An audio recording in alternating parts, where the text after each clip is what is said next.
मुझे नहीं पता कि आपने अपने जीवन में कितनी चर्च सभाओं में भाग लिया है, लेकिन मैं गिनती भूल गया हूँ। ये सब मेरे लिए एक छोटे बच्चे के रूप में शुरू हुआ। 1 घंटे तक स्थिर बैठना कष्टदायक था। सामने खड़ा प्रचारक की बातें मेरी समझ से परे हुआ करती थी। नमस्कार, मैं हूँ क्रिस्टोफर सिंह और आज के ताज़ा कार्यक्रम में आपका स्वागत है। ठीक है, उस समय मैं बच्चा था और शायद इसकी वजह मेरा बचपना था, लेकिन इन दिनों जब हमारे हाथ में आधुनिक साधन हैं और सभी मसीह शिक्षाएं अब हमारे पास उपलब्ध हैं, लेकिन अभी भी हमें बहुत सारे शक्तिहीन उपदेश सुनने को मिलते हैं।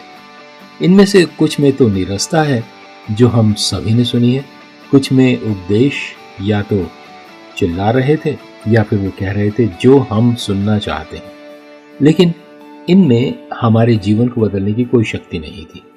इनमें कुछ भी नया नहीं है। बाइबल में लिखा है, मरकुस उसका पहला अध्याय 21 और 22 वचन में, और वे कफरनहूम में आए और वो तुरंत सबत के दिन सभा के घर में जाकर उपदेश करने लगा। और लोग उसके उपदेश से चकित हुए, क्योंकि वो उन्हें शास्त्रियों की नाई नहीं परंतु अधिकारी की नाई उपदेश देता था। प्रचार करने का क्या मतलब है? क्या आपने कभी सोचा है? इसका मतलब है कि परमेश्वर के जीवन परिवर्तनकारी अनंत जीवन देने वाले वचन को हमारे हृदय तक पहुंचाना। इसका मतलब है हमारे जीवन का बदलाव। इसका मतलब है कि हमें अपने जीवन को त्यागने, अपना क्रूस उठाने और यीशु का अनुसरण करने में सक्षम बनाना। इसलिए ऐसे उपदेश की तलाश करें जिसका आप पर ऐसा प्रभाव हो।